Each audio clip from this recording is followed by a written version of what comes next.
How did the transition come about from the work that you were doing, the official work that you were doing in terms of the home and with him working with farmers and all? How did it transition into civil rights work, into civil liberties work, into voter registration and all of that? Okay. On these farms, people were brainwashed. They thought they had to do anything that the plantation owner or the white man wanted them to do. For over 200 years or more, they were taught, don't you step out of line. So you got to do what they said do.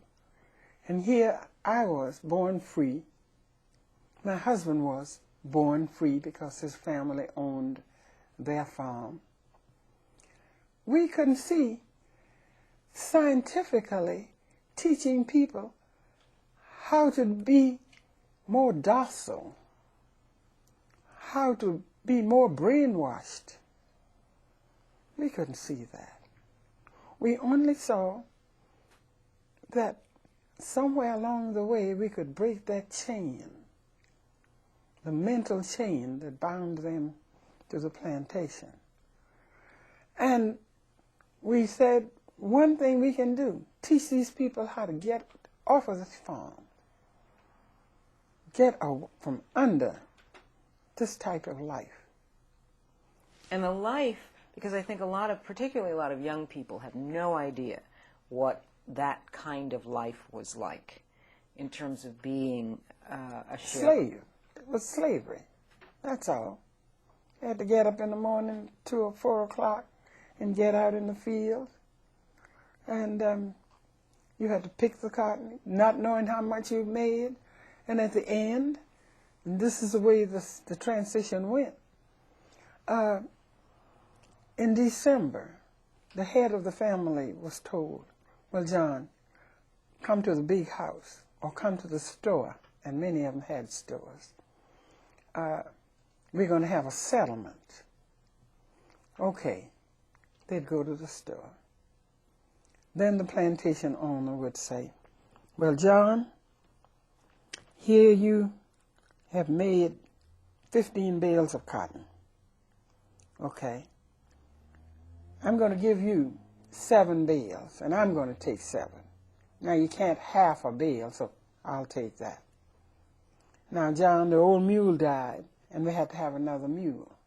Okay, I'll take that out. And we had to have seed, feed, and fertilizer. We'll take that out. And you know, John, your daughter took sick, and you called me and told me you had to have a doctor. And I had to make provision for you to go to the doctor. Got to take that out. And last year you told me you needed some money to get your children some Christmas. And I let you have some money. Got to take that out. Well, John, let me see now. Figuring. Now, John, you don't owe me but $250. Do better next time. And here we were, particularly my husband, who was training people scientifically how to grow better crops, teaching them how to make more crops in order that they get less money. So he said, you're going to have to get off of this farm. You don't train your children to be slaves. And if you don't want to get off, then just buy some place for your children. Okay, something began to ring in their heads. That's right, I'm selling my children down to be slaves. So they began to find places. My husband began to find farms, and some of them were small, some of them were large.